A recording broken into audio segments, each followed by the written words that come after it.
Dear reader, I believe you've put the question just perfectly. How do we seek marriage without obsessing about it? Some of us, we don't do the hard work necessary to seek. Because you see, seeking requires us to be assertive and active.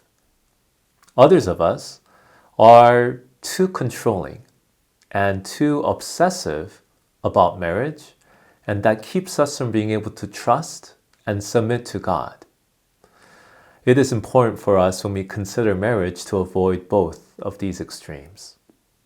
I encourage you to think about what Jesus says about our desires.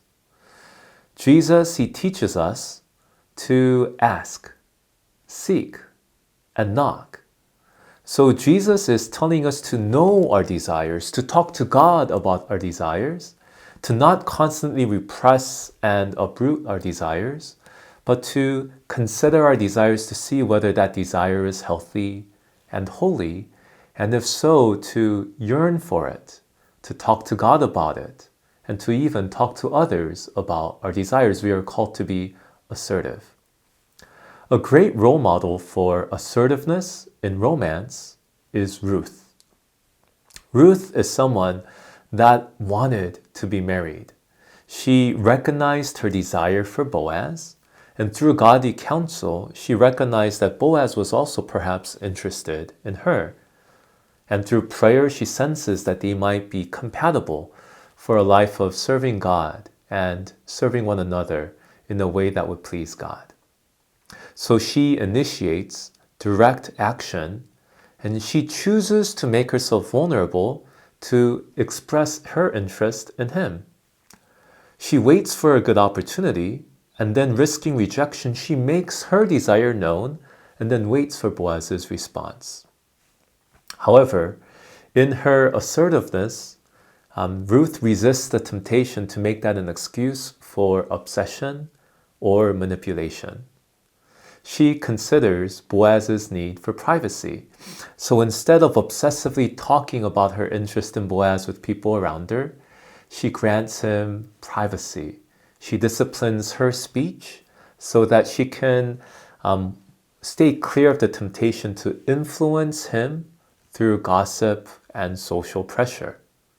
Instead, she simply consults with her accountability partner, Naomi, and they together come up with the way of expressing her desire in a way that would preserve Boaz's freedom, that would give him the opportunity to discern his desire and to be able to pray and seek God's counsel regarding it.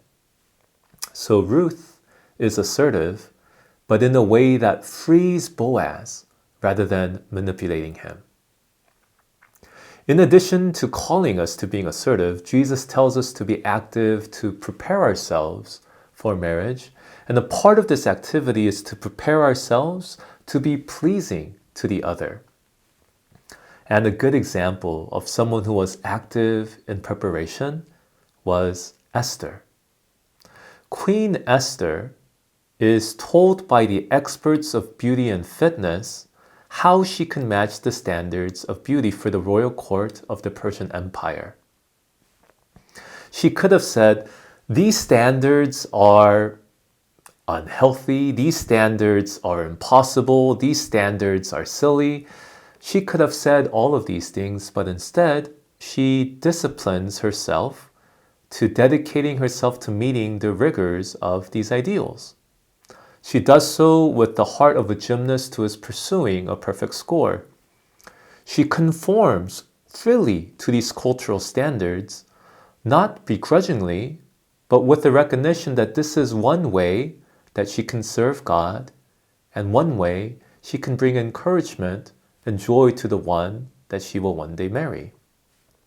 So she embraces hard work and even discomfort in order to be pleasing to the eye, and does so in a way that is respectful and loving of her future spouse. However, in her quest to be beautiful in the eyes of the world, Esther is not obsessive. She pursued worldly standards of beauty as an act of service, as her way of being loving to others. It was never an act of desperation.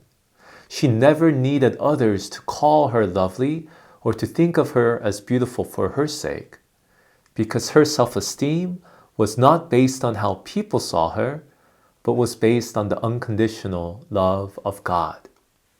This is what allows her to break cultural norms when it was necessary to speak up for the people of God. She was able to show that she values pleasing God more than pleasing the people in authority over her, and certainly more than pleasing her husband. She was active to prepare herself to be pleasing to others in the cause of marriage, but in a way that was not obsessive or idolatrous. Friends, all of this requires discernment and wisdom, honesty, and maturity. And I hope that your prayers will be anointed by the Holy Spirit so that you'll be able to be guided by God in these matters. Finally, as we embrace all the joys and drama of romance, all of us must remember that human romance on earth is destined for disappointment and frustration.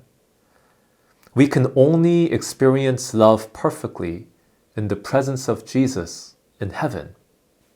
May remembering that we are all destined for a perfect marriage to Jesus be our ultimate joy as we navigate the frustrations and hardships of romance on earth. May the peace of Christ be with you. I'm Pastor Sam.